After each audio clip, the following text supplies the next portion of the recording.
Hello. So today, I recently gave a talk about beliefs, and I looked at the different types of beliefs. So it was limiting beliefs, empowering beliefs, and actually fear-based beliefs.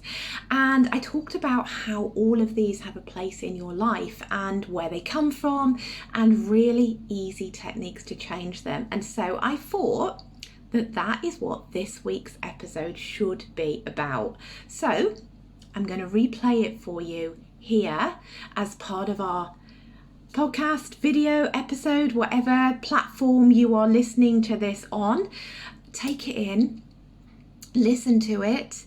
It's incredible advice, and it's something that has worked so brilliantly in my life that I really wanted to share it with you all because it's vitally, vitally important. So have a listen. Here we go. Okay, so what you believe creates what you see in your life. You will have heard this before. You are what you think. Watch your thoughts. You become what you think. All of those quotes that you see and hear all over social media. But it's totally true. And so I wanted to explain a bit more about this, how to change them, so that you can begin to create some shifts in your life. So let's start with beliefs, right? We all have empowering beliefs, we all have limiting beliefs, but we all also have fear-based beliefs, which is one that you may not have heard so much about. So just to give you some examples, empowering beliefs would be anything that helps you feel good about yourself, that you feel in control of, that make you feel empowered, right? It's an empowering belief, that's what it means.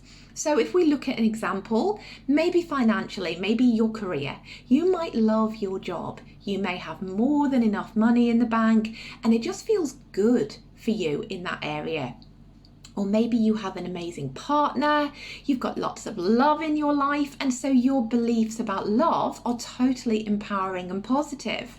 But the flip side of that could be that you hate your job, you're always short of money at the end of the month, you instantly feel bad because you're always struggling to make ends meet, and that is a limiting belief. You may have a partner, but there are so many issues, or you might keep attracting the same type of person that person doesn't make you feel good, or you always have the same issues in your relationship. That's because somewhere in your subconscious you have a limiting belief about love.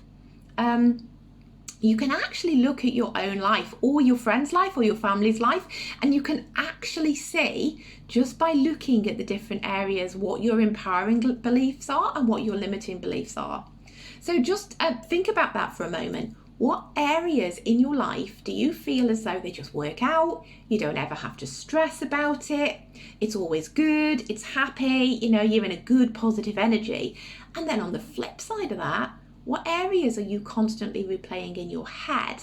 What are you thinking? Why did this happen? Why do I keep doing that? And it just feels hard and there's a lot of resistance. They are your limiting beliefs. But then we look at fear-based beliefs. So your fear-based belief could be something, it could go something like this. I'm going to do this because I'm worried about that. Does that make sense? An example of this could be, I'm going to stay in this marriage where I'm not really happy and I don't feel totally fulfilled or listened to because I don't think it will be any better for me if I leave. And then what about my children? How will they feel? What will they think? What will I do to their lives? That is a fear-based belief. Or look at your career. I'm not gonna change my jobs because I'm gonna have to start all over again at the bottom in my new company. I'm too old to do that now. It's a young person's game. That is a fear-based belief. So you are making these decisions based on beliefs which make you feel fear. They make you feel uneasy. They may even make you feel a little bit scared. And they are your fear beliefs. So you've got empowering beliefs that make you feel good in all areas. They don't cause you stress. It's just amazing. You've got your limiting beliefs where they are the areas where you feel lack and they make you feel horrible and they bring you down and unhappy. And then you've got your fear-based beliefs where you think, I'm not going to do this because it will cause that. And that's a fear. So how do we form these beliefs in the first place? Believe it or not, they are normally picked up before the age of 7. They are something that you will have seen or heard throughout your life that forms a part of your subconscious mind. And the subconscious mind is the part of your brain that runs in the background. You're not really aware of it, of the thought, of the pattern, unless it hits you in the face as a limiting or an empowering thought, right? The subconscious, your subconscious mind frames how you see your entire world, how you experience it, and what you allow to be true in your life. So an example of this could be money. You were brought up in a family where there was constantly struggles over money. You may have heard things like, money is the root of all evil. Rich people only think about themselves. If you have money, you're selfish. Even if I get money, you'll lose it again. Money doesn't grow on trees. It's hard work making money. They were big ones for me. I heard quite a lot, money doesn't grow on trees, and it's hard work to make money.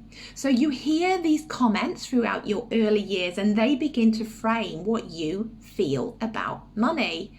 They are limiting and fear-based beliefs which literally block your subconscious and prevent you from allowing money to come to you easily and with no effort, because you've heard money is the root of all evil, money doesn't grow on trees, it's hard to make money.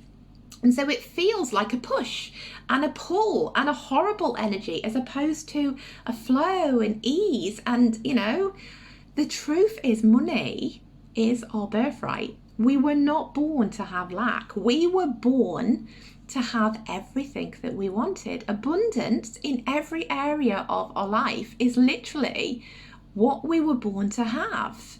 But we need to be an open channel in order to allow it in order to have it easily and allow it, or whatever it is, money, love, abundance, wealth, happiness. You need to be open to it so that it can flow to you with ease and grace rather than push and pull. And it's literally the same with absolutely everything. You need to change your beliefs that you have held probably all your life without actually realizing it. They will not be your beliefs. They are beliefs that have been given to you, that have been passed down, sometimes through generations, because your parents don't do this on purpose, right? They have the beliefs from their parents, and their parents got it from their parents, and their parents got it from their parents. And so it can go back generations and generations. And unless you change it, unless you are the catalyst to change the generational pattern in your family, it will keep getting passed down. It will keep repeating and repeating, and you'll pass it on, and your children will pass it on, and your children's children will pass it on. And so it's really important that we do this work so that we can stop it. We can be the change. We can be the people in our family that actually stops it. It stops now, right? It stops now. And so we give our children and their children's children and children's children's children better, more empowering beliefs. So let's have a look at that. We've talked about the subconscious brain being the part that holds on to the beliefs, that replays the beliefs that we've had since childhood. And then our conscious mind, that's the decision maker. That's the analytical part of the brain, and it's where we do our reasoning. So the conscious mind is where the self-sabotage patterns come from. So you've got the subconscious belief, and then you've got the conscious mind going, well, I can't do that, and giving you all the reasons and all the data and the analysis as to why you can't do it and why you can't change. So you have to change it at the subconscious to bypass the analytical reasoning part of your conscious brain that tells you that you can't do it. So let's use money as our example again. If so you've heard affirmations, you've heard people say, all you need to do is say, I am rich, I have more than enough money in my bank account. But your reasoning, your conscious brain is going to take that and go, well, actually, in my life, I'm really stressed about money. I don't actually have enough money in my bank account. I'm finding it really hard to put food on the table for my kids this month. I don't have enough, and you're stressed. And then you start analyzing the new affirmation. And like attracts like. Now, I'm going to say it again because I think I say this in every single thing that I do. You heard me talk about the law of attraction, right? The law of attraction is always working, but it's going to work for where you focus your attention, your emotions, and your feelings. So what this means is that even if you say, I am rich, I have more money than I ever dreamed of, making money is easy for me, but then your feelings and your thoughts are focusing on the lack of money, on the fact that you're struggling daily in your life with not enough and you're stressed. Everything is energy. Energy is everything. And those stressed, lack, and not enough vibes that you're putting out into the universe is what the law of attraction is going to reflect back to you. And that is the reason why it's so difficult sometimes to change. It takes inner work, right? It takes inner work because we have to change the belief at the subconscious level of our brain, not the conscious level. And so how do we do that? Well, first of all, we have to bring awareness to the information and to the triggers and to the blocks that are living in our subconscious minds. So the way to start, the way to actually begin to bring awareness to that is with mindfulness. So recognizing that we have a block, recognizing when we say the words that block us, and then changing the internal dialogue bit by bit. It's an amazing thing. Mindfulness is incredible, but if you want to take it one step further, right? So you've noticed the pattern, you're aware of the words, you recognize the thoughts that you're saying, then I want you to journal on them.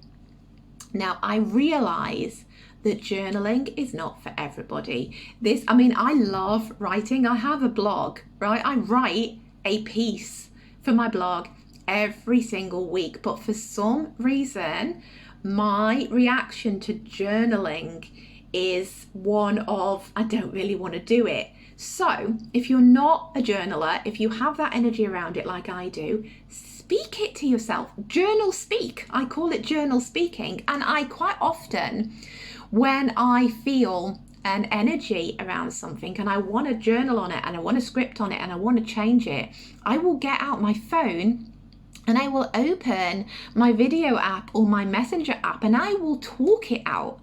And so I'm still getting it out of my head. I'm still doing the brain dump. I am still speaking or journaling on what I'm feeling, what is happening, what emotions I'm having. So when you're feeling stressed, when you notice that you're saying something with lack or that you've uncovered a belief, journal on it or speak on it. So how does it make you feel in your body? What do you think about it in your head? What is it bringing up? What emotions are you feeling from thinking this thing? Where in your body do you feel it? And every single time that you do that, you are collecting data that lives in your head and your body.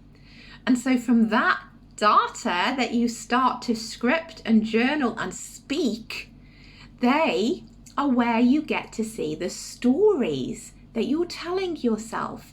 If you write it down or speak it out, that is your thoughts, it's your brain, it's your stories, it's your beliefs, and that is your internal data, right? So what you then do is you start to pick apart those stories and those beliefs because you start to notice what comes up for you. So it might be, you might be journaling around, I hate my job.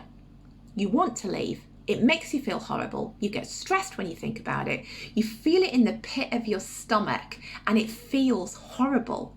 But then you go, but if I leave this job, I'll never find another one that has good childcare options for me. They pay me well. It's got flexible hours. When the kids are sick, I'm allowed to stay home, etc., etc., etc. And so you reason your way out of it with the limiting and the fear-based beliefs. And those thoughts, those limiting and fear-based beliefs keep you stuck in that job that is causing you to feel horrible, get stressed, and affects your body. So the trick, once you've got your data from your journal, you've been mindful, you've been aware, you've picked through the stories, then I want to ask yourself this question, and it is massive. It's a game changer. Is this true? So, I will never be able to find a job that's got childcare like this one. Is this true? No. I will never be able to find a job that pays me what I get paid now. Is this true? No. I will never find a job that has flexible hours for when the kids get sick and I'm allowed to work from home occasionally. Is this true? No. So how those beliefs can you see by asking yourself, is this true? You are disproving the limiting beliefs that are keeping you stuck.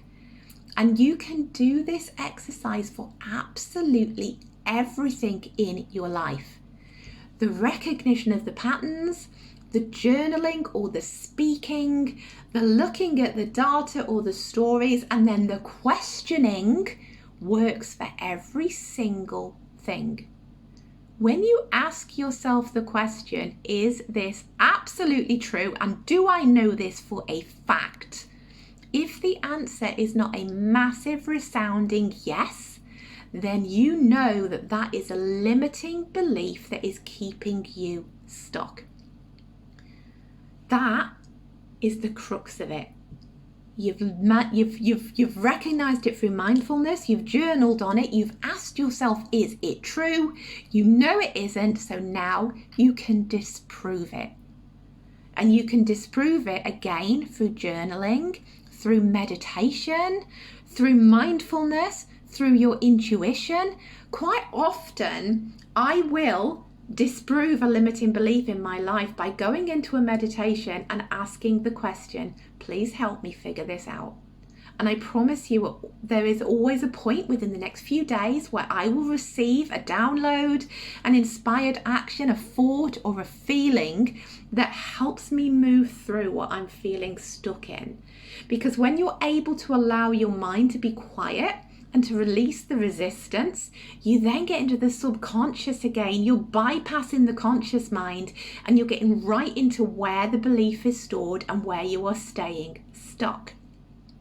So then you've noticed the negative belief, you've disproved it as not being true, you then flip it and create a new thought that is the total opposite of the one that you are disempowering.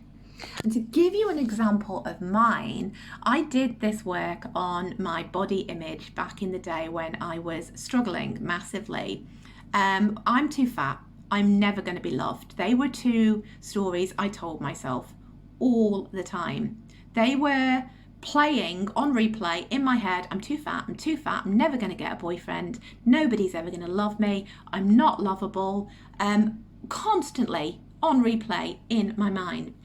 And I did these steps on those affirmations, those limiting affirmations that I was saying to myself, and then I flipped them. My body is the perfect weight for me. I am worthy of love. The truth is, I am lovable. You know? And then I practiced saying those, and I had stickers all over my house. You may have seen my social media post the other day. I have I am worthy written on every mirror in my bedroom, and it's the first thing I see when I get up in the morning, because the loudest thought is the one that gets in. It's the one that shouts the loudest, and it's the one that causes a new neural pathway in your brain. And so, before I sign off today, I just wanted to take you back to mindfulness for a moment, which was the first step in recognizing the belief and the pattern. And I want to take you through a really quick and easy and simple technique which will bring you back to mindfulness instantly. And all I want you to do is take 5 really deep breaths. Breathe in for 5, hold for 5, and out for 5. That's all I want you to do. Do that, repeat that 5 times. And when you are doing that breathing pattern, in for 5, hold for 5, out for 5, focus intently on your breathing. Don't let your mind be anywhere else. Focus on the in-breath, the hold, and the exhale.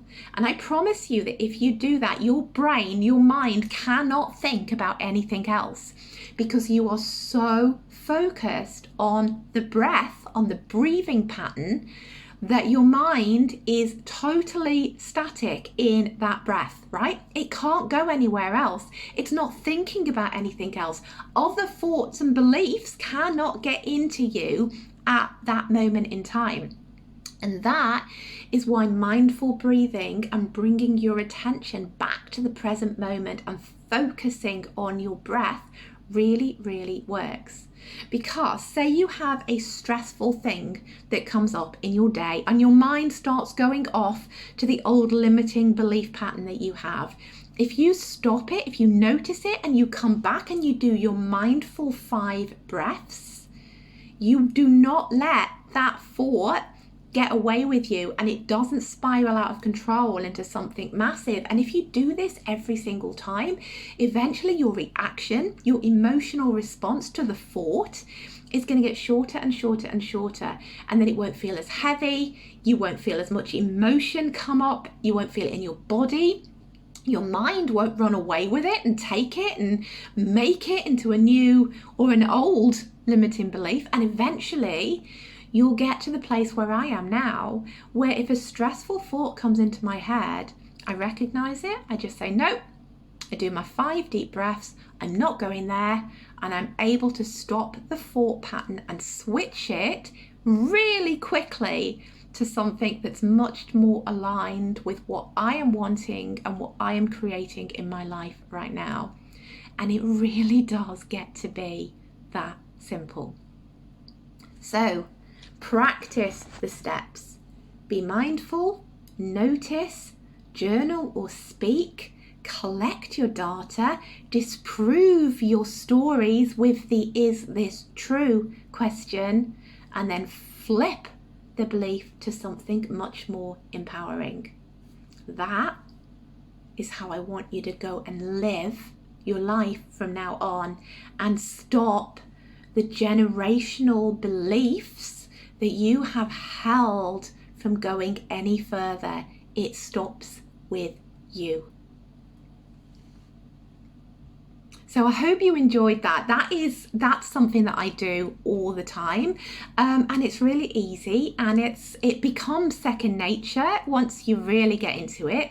And I just thought it was worth sharing because it's a really good way of recognizing limiting belief patterns and changing them to empowering belief patterns. And like I say, stopping those beliefs from being passed down, because I am willing to bet that most of your limiting beliefs have been given to you from somebody else. They won't be yours.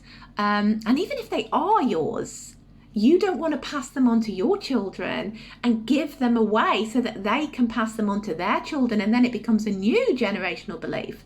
So let's stop it now. Let's notice our limiting belief patterns. Script on it, speak on it like I do. Get it out your head, collect your own data, and then change it. It's massively empowering. It's something I love to do, and I am living proof that it makes a massive, massive difference if you are willing to do the work. So I hope you enjoyed this.